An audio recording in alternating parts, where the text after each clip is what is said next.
Bom, pessoal, está começando mais uma entrevista com o GG, dessa vez especial de aniversário.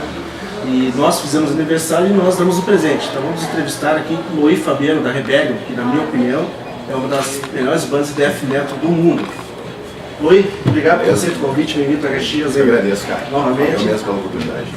Hoje vocês estão fechando aqui a turnê do álbum The Hell's Dickens, né? Isso. Na verdade, esses dois shows desse final de semana são os dois últimos da turnê de divulgação do álbum, que a gente lançou ano passado, The Hell's Dickens, depois a volta da banda e tudo mais. Então, a partir de então, desse final de semana, a gente finalizando esse último show aí no Metal Sul Fest, a gente vai começar a se dedicar, na verdade, continuar a se dedicar à composição de material novo, né? Para já lançar assim que tiver oportunidade. Nada de férias, é pegar e já começar. Não tem férias. O metal e o rock and roll não tem férias, é full time. Então a gente acaba a tour e segue trampando em material novo. E como é que foi essa tour? Passou por vários países do Foi mundo bacana, aí, cara. Brasil. Ano passado a gente teve a oportunidade de tocar em 2 festivais de verão na Europa, no Brutal Assault na República Tcheca e no Paris-Sun na Alemanha. A gente fez alguns festivais bacanas também aqui no Brasil. A gente iniciou o primeiro show da volta da banda depois de um hiato aí de 15 anos praticamente, foi no Abril Pro Rock, lá em Recife. Festival bem crescido. Bacana pra caramba, uma estrutura mega, enfim. E a gente também tocou no Forcaus em Fortaleza, também outra baita iniciativa, um festival de tradição lá no Ceará. Sim. E a gente também acabou fazendo uma Matanza Fest lá em Porto Alegre, lá na Opinião. Então, fora outras datas que a gente fez em Rio de Janeiro, a gente tocou em BH também. Foi bacana, a gente conseguiu trabalhar bem a divulgação do álbum. E esse ano a gente está terminando aqui, mas como eu falei, a gente segue trampando porque material novo tá para ser concluído e a gente poder lançar assim aqui. Esse álbum, podemos dizer que esse álbum colocou vocês no topo de novo, né? Esse álbum aí... Cara, foi muito bacana porque quando a gente reuniu os integrantes para falar de uma volta, a gente a princípio tinha a ideia de fazer alguns shows apenas comemorativos, de tantos anos da banda, enfim. Mas a gente viu que como a gente não mora todo mundo junto, né? Sem o Fabiano, que é o guitarrista, mora em São Paulo, eu e o Sandro a gente mora em Porto Alegre, a logística para ajeitar isso ia ser muito trabalhosa com um resultado, né, limitado. Então já que a gente vai fazer todo esse trabalho de se reunir de novo, de fazer ensaio, de compor à distância, vamos concentrar num álbum novo e divulgar esse álbum. O que foi o que aconteceu? A gente lançou ano passado The Hell's Dickens, a recepção foi muito boa, A galera curtiu bastante, né? A galera percebeu que a banda segue a mesma essência, mas ainda assim não ficou parada lá no início dos anos 2000, final dos 90, que foi quando ela surgiu, né? Tinha aquela pegada extrema, crua. A gente conseguiu atualizar as composições, mas sem perder a essência da banda, que é metal extremo. A Rebellion, vamos dizer, é a Blessed que tinha antes. Na verdade tudo começou lá, né? com a Rotten Grave, que era uma banda anterior à Blessed, e depois o Blessed, que a gente foi aí de 92 a 96 tocando. A formação que terminou o Blessed em 96 era praticamente a mesma que começou o Rebellion em 98. Então é uma galera que já se conhece aí há 30 anos, já começou a tocar metal junto, começou a aprender os instrumentos junto. Então bem turmado, bem...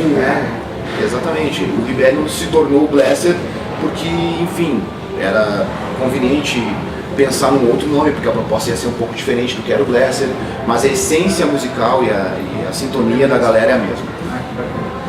E vocês iniciaram em 98, a Rebellion, né? Em 98 tiveram a parada em 2000. Vocês pararam praticamente no alto ali, tinha turnê mundial, tocando com grandes nomes. Por que essa parada, cara? Pois é, isso é uma coisa que sempre questionou, né? Porque muita gente, quando a gente acabou e depois, quando a gente começou esse lance das redes sociais, nos perguntavam, né? E aí o Rebellion, por que acabou o Rebellion? E parou no momento que vocês estavam Exato, no topo. exato. Cara, a gente tem que pensar assim, quem convive com o meio rock, metal, sabe que banda é uma coisa que é um pouco complexa, né? Um relacionamento forte, né, entre as pessoas. E apesar de a gente já ter uma amizade aí de mais de 30 anos, algumas coisas a gente acaba vendo e acabam acontecendo, e até para não sacrificar a amizade, que é um dos motivos pelo qual o Rebellion, o Blessed, enfim, começou. A gente viu que era melhor encerrar daquela maneira, e foi o que a gente colocou o projeto na gaveta. Quem sabe a gente volta, porque a gente estava passando um período bem complicado. A gente voltou da Alemanha depois de gravar o Annihilation e passou um tempo morando em São Paulo. Na época ninguém trampava com qualquer outra coisa que não fosse o Rebellion. Era o meio de sustentar as pessoas que ali estavam envolvidas, era a banda. E aí, problema financeiro, convivência diária, né, cada um com um gênio, acabou culminando no, cara, né, vamos pausar isso aqui. Quase um casamento, vamos dizer assim. Sem a parte boa, né? Sem a parte boa. Mas enfim, então, para evitar que a gente também começasse a fazer a coisa sem tesão, sem vontade, e as pessoas começarem O resultado ia ser legal. melhor acabar da maneira que estava, com um disco que estava tendo uma recepção bacana, mas que a gente acabava não sacrificando o importante ali, que é a amizade, né? A convivência nossa. Que é. Mas nessa parada, tu chegou a fazer alguma coisa envolvendo? Eu não, particularmente, eu segui acompanhando a carreira da galera, assim, o Sandro seguiu tocando em outras bandas, ele entrou no Metal Horror, depois ele começou a tocar no Exterminate também. O Fabiano saiu do Rebellion e começou a trabalhar com produção musical, com sonorização, participou de uma banda paulista chamada Horned God, foi um dos amigos nossos quando a gente teve um período lá em São Paulo. Depois ele fez o The Order, chegou inclusive lá pra fora, tocar lá fora e tal, com os ex-integrantes que eram do Nefasto. E ele continuou entre tudo, deu uma segurada. Eu continuei acompanhando a gurizada e tal, trocando ideia, acompanhando os trabalhos deles, torcendo por eles, mas eu, nada sério. De vez em quando pegava ali o meu baixo, fazia um ensaio que outro tocando cover no fim de semana pra descontrair, mas profissionalmente eu fiquei só fiquei nos bastidores, espectador. E a volta? Como é que rolou a nossa volta? Aí, se encontrar, vamos fazer essa volta?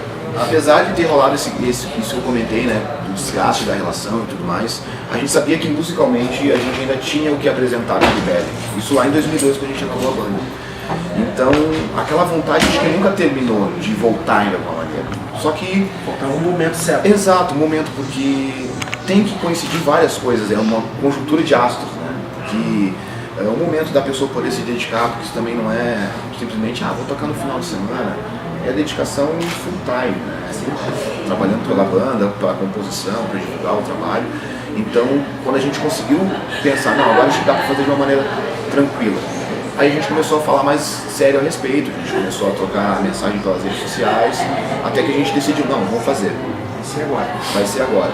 E aí aquilo, a gente imaginava, né, porque já tinha um feedback da galera falando, por que não volta com a banda, o que aconteceu e tudo mais. Porém, a gente não imaginava que ia ser tão massivo assim, né, a recepção. A gente anunciou num dia... Isso que eu ia comentar, cara, a galera ali curtiu assim, do mundo foi inteiro. Foi bacana, né? E exatamente isso que foi legal. A galera do Brasil, regional, e da Europa, América, a galera que já tinha ouvido falar da banda, aí começou a procura de novo, né? As pessoas a buscar os álbuns que até então a gravadora não havia pensado mais na edição. Né? Quem tinha, quem não tinha que conseguir, sei lá, no eBay da vida.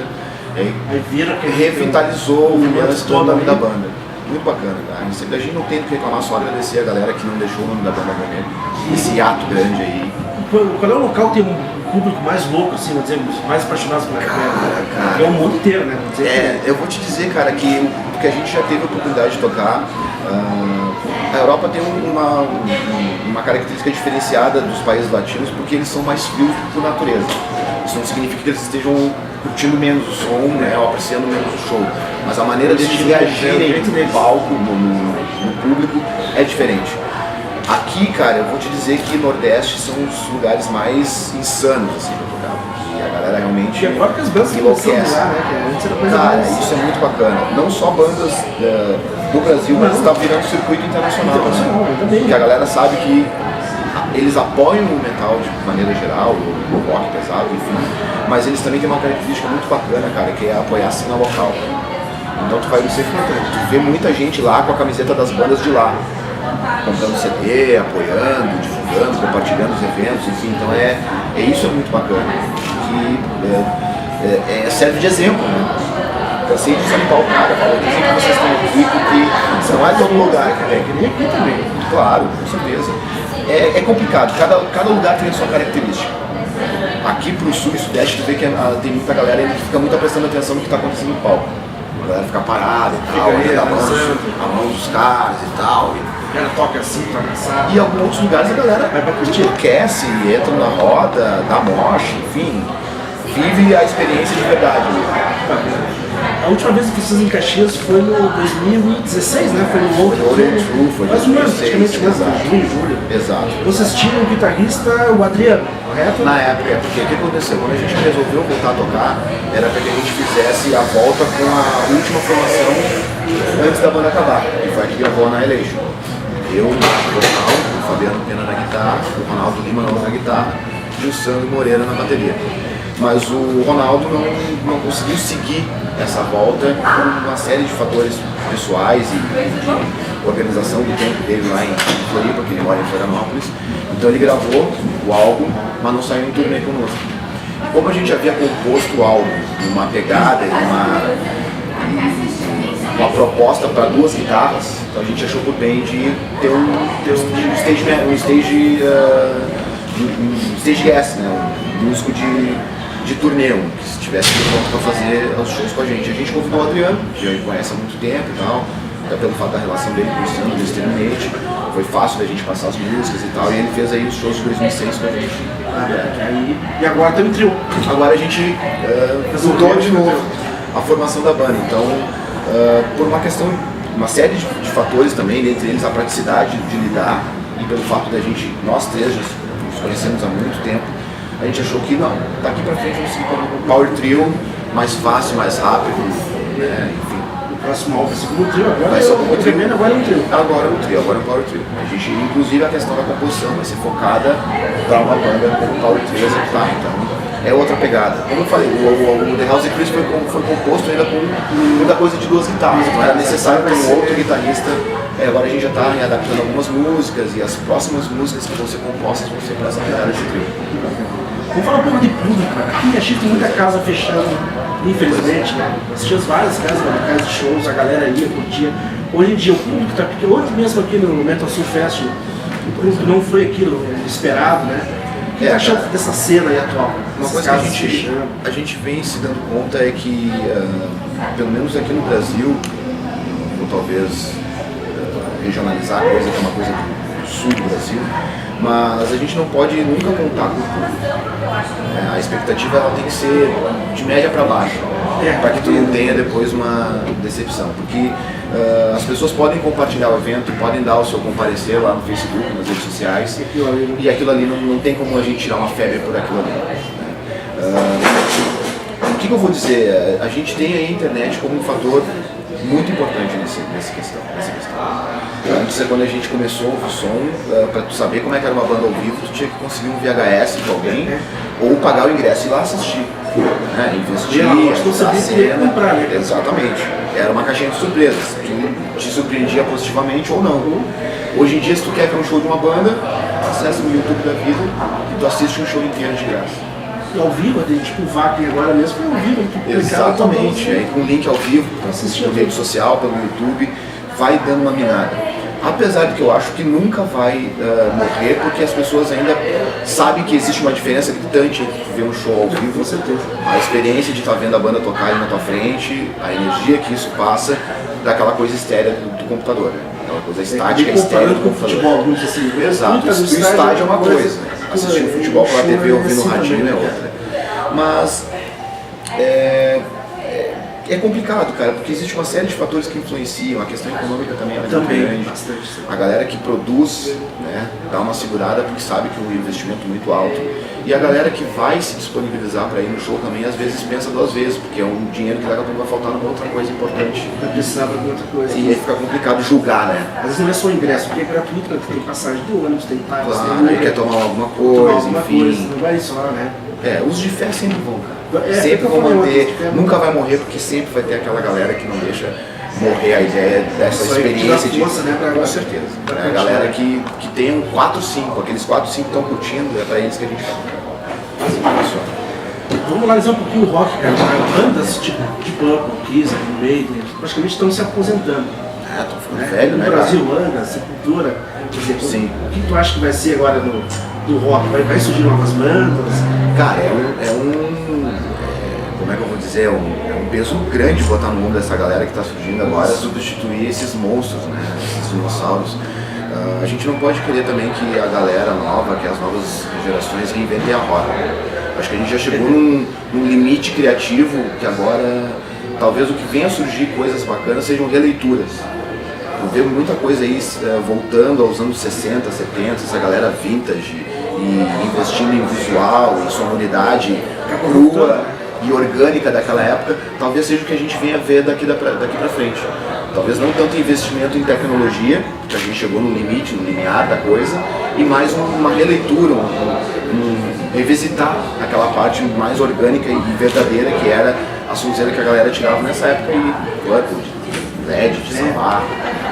Fica vendo desacapantes, o que vai ser agora, quando surge algo assim, essa banda. Existem bandas que ainda estão investindo numa coisa mais vanguarda, né? E tem coisas boas, mas ainda assim eu vejo uma galera rebuscando, principalmente as bandas de metal mais extremo.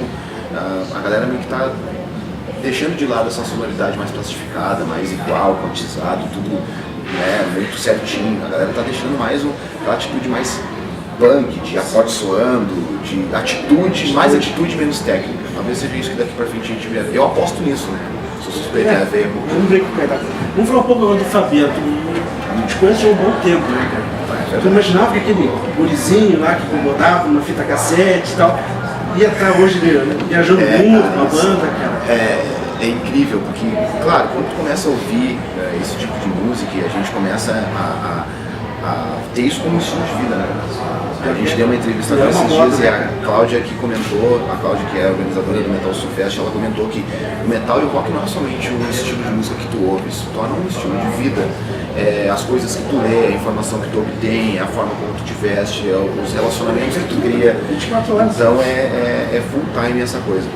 Mas, de fato, logo naquele início eu tinha um sonho, né? Pô, quem é que não gostaria de estar no palco tocando pra, sei lá, uma galera e a galera curtindo o teu som? Viajando, né? Mas, certamente, nunca imaginei que eu ia me tornar de espectador pra estar lá em cima do palco fazendo som pra galera. Isso é gratificante demais. Grandes bandas. E eu incomodei, né? Você faz parte, né, cara? Foi um incômodo bom. Molecada lá começando a ouvir, pegar os 500 vinil do Geraldo lá, vamos fazer cópia disso aí tudo e fazer uma coisa.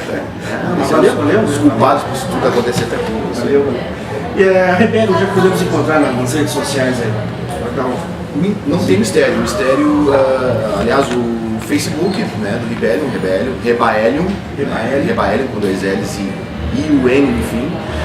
Também o Rebellion no Instagram, só digitar Rebellion. São as principais redes sociais que a gente tem utilizado. Tá todas as novidades. Exato. Tem o site também, o rebellion.com.br, né, que também a gente dá uma passada lá, atualiza as datas de show, volta e meia tem alguma novidade lá.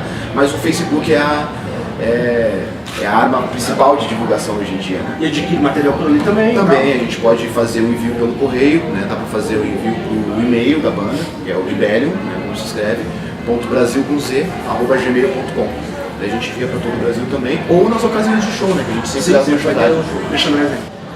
Bom, vamos encerrar aqui então essa entrevista. Quero te agradecer, Fabiano. Cara, que isso. Por ter espaço aí nessa correria que a gente sabe que é, né? Parabéns, porque é necessário falar também que houve um hiato de comunicação também. Houve hiato, não só da banda, do Rebellion, mas um hiato de comunicação. E nesse meio tempo, eu não tinha noção de quanto estava envolvido com a cena. Né?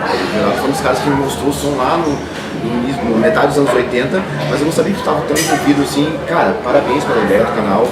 Divulgar e fomentar o metal nacional e as bandas underground é muito importante, então compartilhem lá e assinem o canal do GG que tá massa pra caramba. Tamo junto, né? Tamo junto, é isso aí. Não podemos se entregar, né? Não, vai morrer junto com a gente, vai ficar show. Pra finalizar, quero deixar um recado pra galera aí, curtiu o show de hoje é Rebellion. Claro, hoje daqui a pouco a gente vai subir no palco aqui do Metal Sul Fest, espero que vocês compareçam. Muito obrigado, Caxias sempre nos recebeu muito bem desde a época do Blesser. E como o Renato falou, cara, a gente é uma irmandade, vamos vir aí curtir os shows das bandas que vierem tocar sempre. Sempre tem evento bacana em Caxias, na região aqui da Serra. Então é isso aí, velho. Apoio metal nacional e underground. Tamo junto. Valeu, encerro a entrevista com o GG de aniversário, espero que gostem. Valeu, um abraço. Sem palavras.